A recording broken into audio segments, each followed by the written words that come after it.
अस्सलामुअलैकुम। Standard third, subject Hindi, lesson number 9, पत्र द्वारा गुजरात।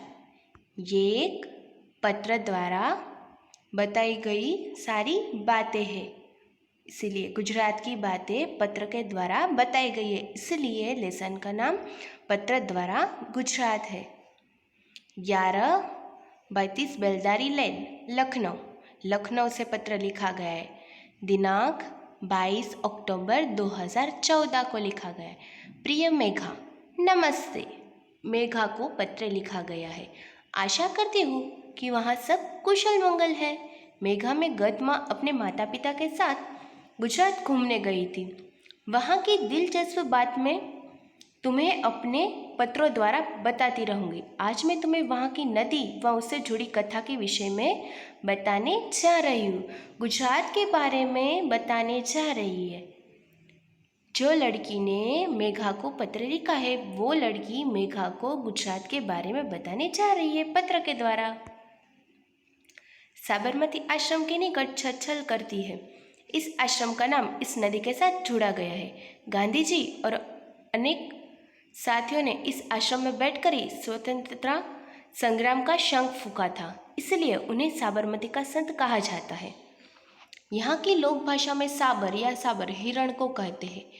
इस नदी के तट पर खूब पाए जाते हैं, इसलिए लोग इसे साबरमती के नाम से बुलाते हैं। तट पर पाए जाने वाले पशुओं के अधर पर नदियों के नाम रखने की प्रथा बहुत पुरानी, जैसे गे से गोदावरी और गोमती, बाघ से बागमती इत्यादि। साबरमती कहाँ पर है? साबरमती आश्रम के निकट छलछल करती नदी बहती है।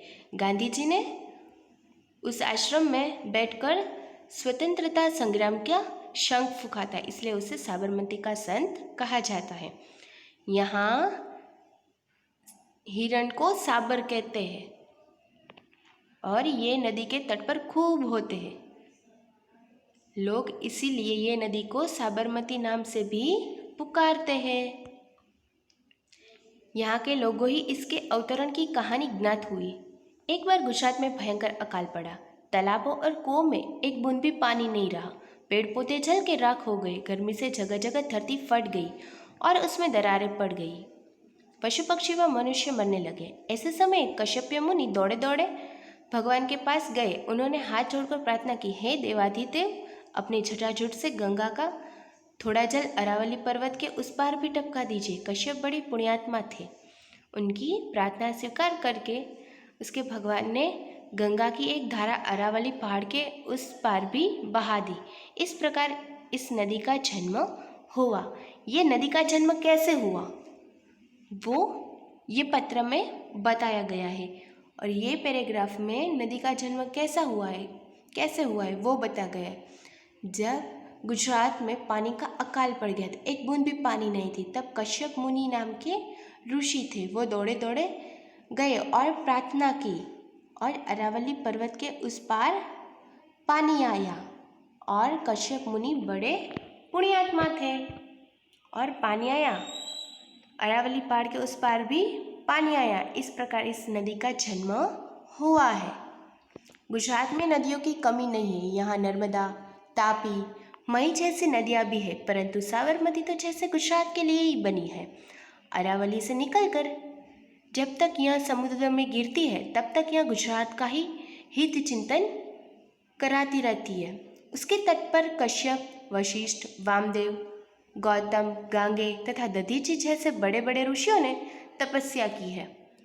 साबरमती आश्रम के सामने दूसरे तट पर चंद्रभागा नदी साबरमती से मिलती है। कौन सी नदी मिलती है? चंद्रभागा नाम की नदी मिलती है।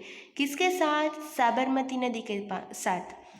जहाँ ये नदियाँ मिलती हैं वहीं दधीची आश्रम है। कहाँ पर है? चंद्रभागा और साबरमती दोनों मिलती हैं, वहाँ दधीची आश्रम है।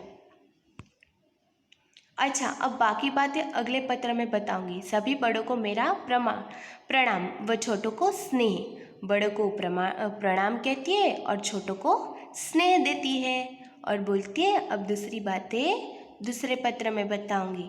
तुम्हारी मिताली। किसने पत्र लिखा है? मिताली ने किसको? मेघा को। ये है साबरमती रिवर फ्रंट। ये साबरमती आश्रम है।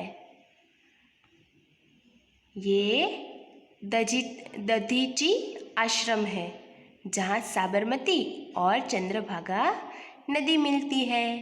उसके पास ये दधीची आश्रम है।